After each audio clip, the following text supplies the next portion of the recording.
बागेश्वर क्या करते हैं? उनके आगे जी भी लगाया जा सकता है। राम भद्राचार्य जी जैसे मौलाना नोमानी बोलते हो वैसे बोला करो, करिए। नहीं, सम्मान करना पड़ेगा उनकी, उनके पद का सम्मान करेगा, उनकी उम्र का सम्मान करना पड़ेगा। नहीं, एक सेकंड बताइए। बिल्कुल मैं बता देता हूं क्यों नहीं करना पड़ेगा।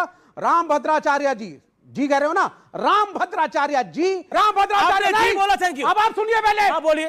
राम भद्राचार्य जी ठीक है, बोलिए जी। स्वामी दीपांकर केरल में हमास को लेकर बाकायदा रैली निकाली गई, वो वीडियो अवेलेबल है। तुम्हारी सरकार ने केरल में कुछ किया? नहीं होता। हमास के चीफ को जी बोलते हैं और राम भद्राचार्य स्वामी दीपांकर को और बागेश्वर को उनके नाम से बुलाते हैं। फ्रेंड्स, राधे राधे। आज की इस वीडियो में सुधांशु त्रिवेदी और विवेक श्रीवास्तव के बीच में काफी घमासान डिबेट हो रही है। हिंदुस्तान में मंदिर मस्जिद को तोड़े जाने से लेकर बांग्लादेश में हिंदुओं को मारे जाने तक। वीडियो को लास्ट तक सुनते अच्छा लगे तो लाइक कीजिएगा, चैनल पे नहीं तो सब्सक्राइब कर लीजिए। देखिए, कई चीजों के ऊपर क्लैरिटी होनी चाहिए जी। जगत गुरु राम भद्राचार्य को आप कह रहे हैं, वो राम भद्राचार्य क्या करते हैं? वो बागेश्वर क्या करते हैं?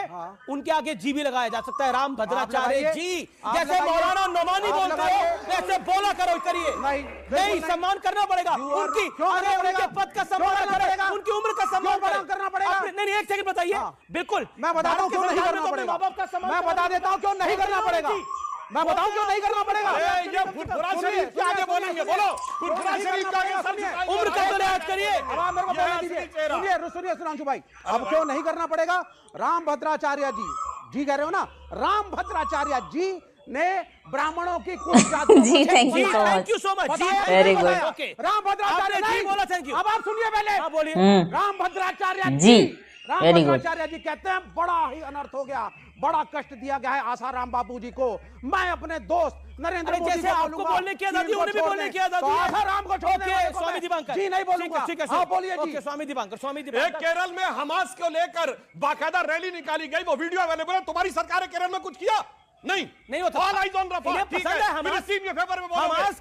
हमास के चीफ को जी बोलते हैं और राम भद्राचार्य स्वामी दीपांकर को और बागेश्वर को उनके नाम से बुलाते हैं। हमास के मुखिया को जी बोलते हैं और हाफिज को भी जी बोलते हैं इस देश के कई नेता, और हिंदू धर्म गुरुओं को क्या जी नहीं लगा। क्या बात है, बहुत सही बोल रहे हैं। सही है। ये अन्याय है। महत्वपूर्ण ये है कि चाहे देवकीनंदन ठाकुर जी की यात्रा हो, चाहे बाबा बागेश्वर की यात्रा हो, चाहे आपकी यात्रा हो, तकलीफ बहुत हो रही है इसकी। तो तकलीफ होना जायज भी है। क्यों? इसलिए जायज है क्योंकि जो स्वप्न देखे हैं बांटने का, एक हम लोगों के साथ भी दिक्कत है। हम लोगों को कास्ट में इतना बांट दिया गया, पार्टी में इतना बांट दिया गया कि हमें हिंदू और हिंदुत्व समझ नहीं आता, हमें सनातन समझ नहीं आता, हमें धर्म समझ नहीं आता। इसीलिए कोई खड़ा होकर 2000 किलोमीटर दूर से कहता है सनातन का समूल नष्ट कर देंगे। यही बात किसी और धर्म के बारे में बोलने की हिम्मत है? मैं कह रहा हूं बोनवीटा भी पिएंगे तो नहीं बोल पाएंगे। नहीं समझ में आई? पांव लड़खड़ाने लगेगा, डॉक्टर हो सके बुलाना पड़े। और रही बात हम लोगों की यात्रा की, तो हमारी यात्रा बिल्कुल एकदम कॉन्सेप्ट क्लियर है, जातियों में विभाजित हिंदुओं को एक करना। 2 साल के अंदर 80 लाख से ज्यादा लोगों को जोड़ना। नहीं, आपकी यात्रा में 10 किलोमीटर चले नहीं हो, बताओ कितना चले हो? वही बता रहा हूँ।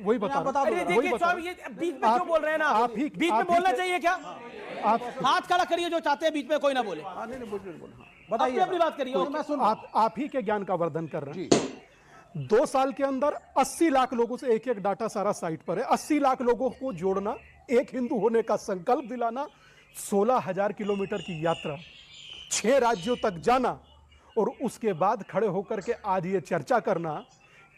पहली बार बोला था 23 नवंबर 2022 में कि जब तक एक हो सुनामी के जैसे वेग हो, और जब भी बटोगे हर गली नुक्कड़ पर कटोगे। तो ये कहीं गलत नहीं है। ठीक मुझे बोलने दीजिए दादा। जी। और रही बात बांग्लादेश में वो कर रहा है और यहाँ हम कर रहे हैं, तो मुझे फक्र है कि वो बांग्लादेश में हिंदुओं को एक करते हुए, संगठित करते हुए, उनके अधिकार, उनके हक हकूक के लिए लड़ते हुए एक बेरहम सरकार ने, जिसका मुखिया जिसका बीच में टोक रहा है, दादा ये गलत है। अच्छा 1 मिनट सुधांशु भाई, सुधांशु भाई सुधांशु भाई, आपकी सरकार नहीं है वरना? अरे आपकी सरकार ने सारे अंदर होते जो लड़ाई करवा रहे हो समाज में।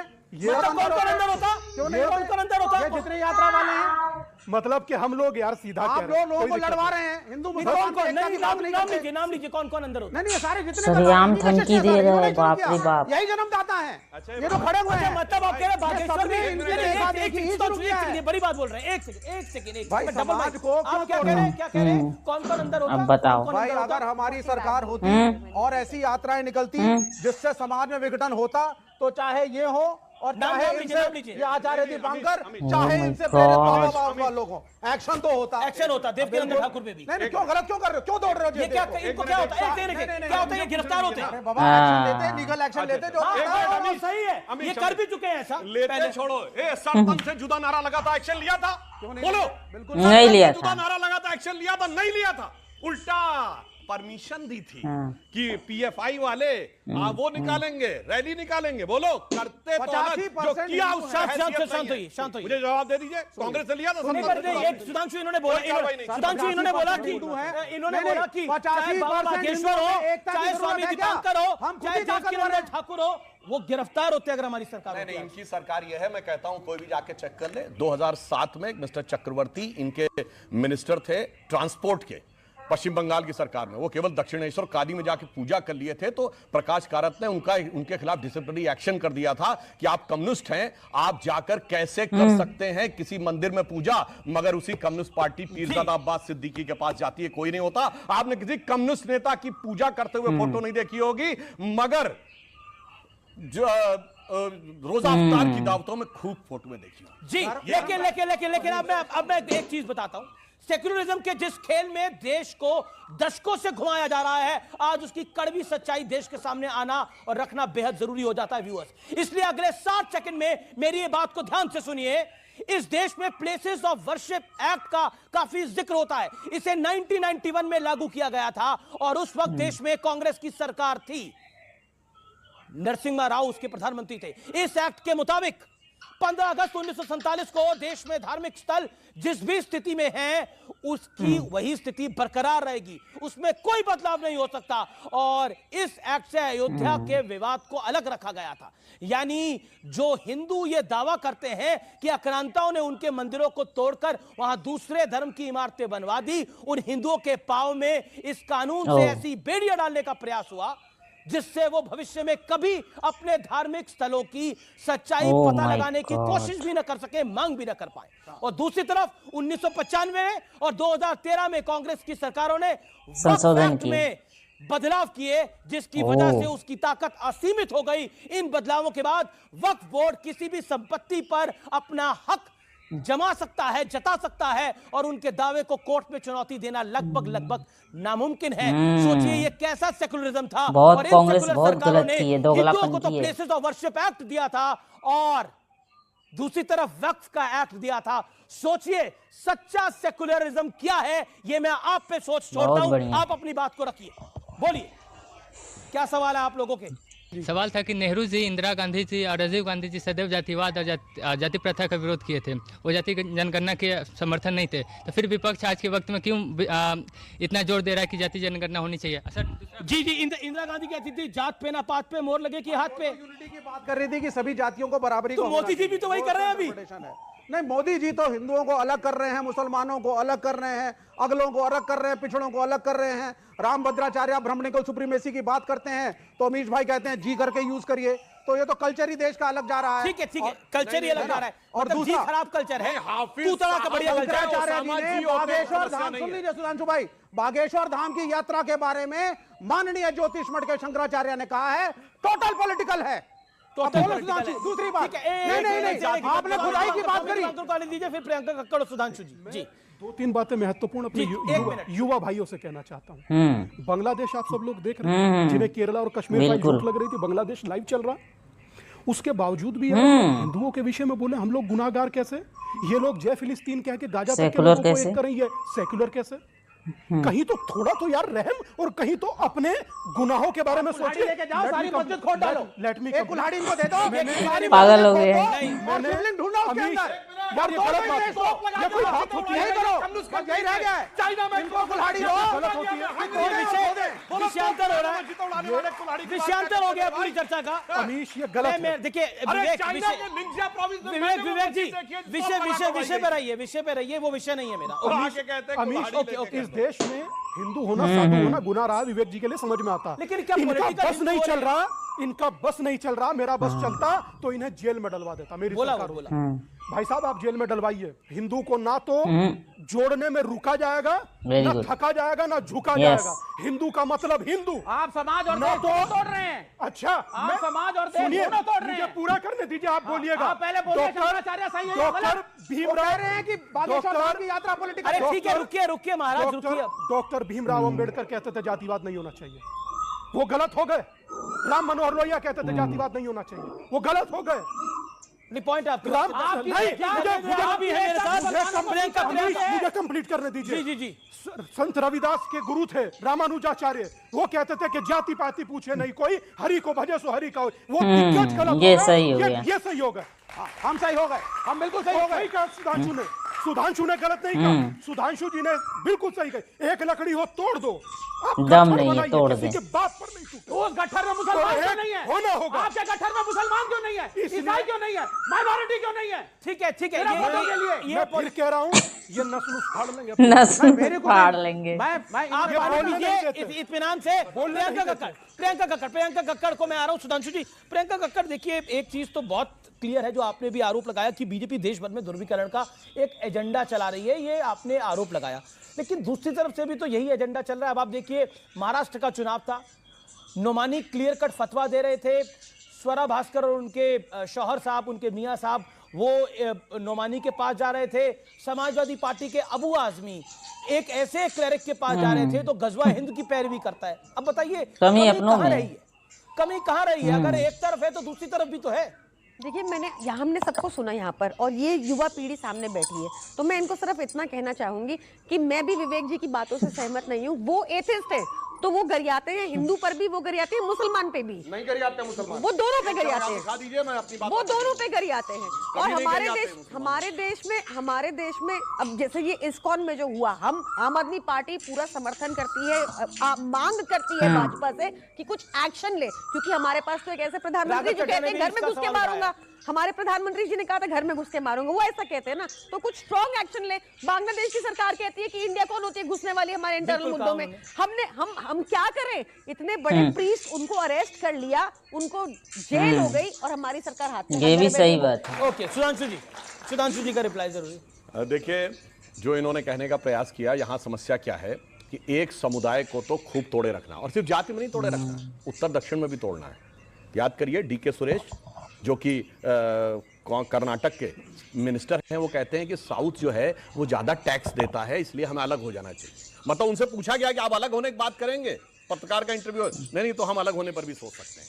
अब सुनिए, लड़ाना है मराठी और उत्तर भारतीय में, लड़ाना है तमिल और हिंदी में, लड़ाना है उत्तर और दक्षिण में, लड़ाना है अगड़े और पिछड़े में, लड़ाना है सामान्य और दलित में, मगर एक से कहना है पूरे जुड़े रखो तुम, फिलिस्तीन तक जुड़े रहो, हमास तक जुड़े रहो, और रफा तक जुड़े रहो, हिजबुल्लाह तक जुड़े रहो। यानी एक के अंदर टुकड़े टुकड़े करके रखना है और एक को सहेज करके रखना है। इसीलिए मैं ये कहना चाहता हूं, देश को आज यह समझने की जरूरत। एक सिंपल सी बात कहता हूं, आप पे जो आरोप है कि आप ध्रुवीकरण का एजेंडा पूरे देश में चला रहे हैं, जो आम आदमी पार्टी ने बोला। अच्छा, मैं एक छोटी सी बात कहना चाहता हूं। बांग्लादेश की वायलेंस के ऊपर आप राहुल गांधी का ट्वीट देखिए, न वहां के ऊपर अत्याचार शब्द है, न हिंदू शब्द है। वहीं गाजा पे राहुल गांधी का ट्वीट देखिए, वो नरसंहार शब्द भी है, क्राइम अगेंस्ट ह्यूमैनिटी भी है, सब कुछ है। मगर डोनाल्ड ट्रंप ने ट्वीट किया और उसने कहा है कि बांग्लादेश के अंदर जो है अत्याचार हो रहा है, संहार हो रहा है। मगर एक सेकुलर नेता बताइए जिसने किया हो। क्या डोनाल्ड ट्रंप ने भी इससे भी हम ही ने करवा दिया क्या? अरे भाई, दुनिया समझ रही है मगर इनके समझ में नहीं आ रहा है इसके लिए क्या किया जाए। अभी तक बागेश्वर बाबा, स्वामी दीपांकर, देवकीनंदन ठाकुर, ये सब तो और वैसे जो इन्होंने, आप क्या अनुसार? एक मिनट, ये हिंदू धर्माचार्यों ने जो बोला है वो बड़ा स्वाभाविक समझा, जिसके लिए ओसामा जी हैं, हाफिज साहब है, जाकिर शांति का मसीहा है, इशरत जहां बेटी है, बुरहान वानी भटका हुआ नौजवान है, याकूब मेनन की जुडिशियल किलिंग है, अफजल हारात का मारा है, उसके लिए राम भद्राचार्य जी और बाबा बागेश्वर ऐसे ही। तो फ्रेंड्स, देखा आप लोगों ने इस वीडियो में कैसे विवेक श्रीवास्तव तड़प रहा था, एकदम छटपटा रहा था जैसे इसकी जान जा रही है, और बांग्लादेश में उधर हिंदुओं के मारा काटा जा रहा है, उसे नहीं दिखाई दे रहा, एक भी शब्द नहीं बोल रहा है। हिंदुओं को लेकर बांग्लादेश में जो इस समय आगजनी हो रही है, गला सर काट करके फेंका जा रहा है हिंदुओं को, तो इसको दिखाई नहीं दे रहा। इसे बस एक ही चीज़ दिखाई दे रही है, कैसे बीजेपी के पीछे हाथ पड़ा। अच्छा है बीजेपी हमारे देश में है, नहीं तो हमारे देश में भी वही हाल हो जाता। और बात रही जो मंदिर मस्जिद को लेकर, इसको इसी बात का चिढ़ पड़ा हुआ है कि क्यों मस्जिदों में मंदिर ढूंढी जा रही है। तो जो सच्चाई होगा उसे तो ढूंढा ही जाएगा, चाहे कितना तुम छुपा लो, है ना। ये जो वक्फ बोर्ड को लेकर अधिनियम आया था, 2013 में संशोधन किया था, उसके बाद जब बीजेपी आई है तो फिर क्या करेगी, उसको तो बदलाव करेगी, संशोधन करेगी, तो इतना तड़प क्यों हो रहा है ना। नेहरू जो थे लाए थे अधिनियम, लाए थे, पारित किए थे कानून, ताकि सारे हिंदू मुस्लिम को अंधा बनाकर कानून ला दिए थे कि चलो तुम लोग मिल के रहो। पता ही नहीं था हिंदुओं को कि क्या कानून बनाया गया है, वक्फ बोर्ड क्या है क्या नहीं है। आज पता चल रहा है कि हिंदुओं को जगह नहीं मिलेगा रहने के लिए भारत में, ऐसा कानून बनाया गया है ना। तो अब डिबेट हो रही है, अब बातें हो रही हैं, तो लोगों को जो ये वामपंथी हैं, इनको लोगों को बहुत बुरा लग रहा है कि भाई ये सब क्या हो रहा है, ये सब नहीं होना चाहिए। तुम लोग भाईचारा नहीं चाहते हो, तुम लोग हिंदू मुस्लिम को बांट रहे हो, है ना। इन लोगों को बुरा लगा, जो पहले से मक्खन खा रहे थे अब खाने को नहीं मिल रहा है, क्योंकि जब सच्चाई सामने आ रही है तो लोगों को बहुत बुरा लग रहा है। बाकी आप लोगों की क्या राय, कमेंट बॉक्स में जरूर लिखिए। मिलते हैं नेक्स्ट वीडियो नेक्स्ट सेशन साथ, तब तक के लिए राधे राधे।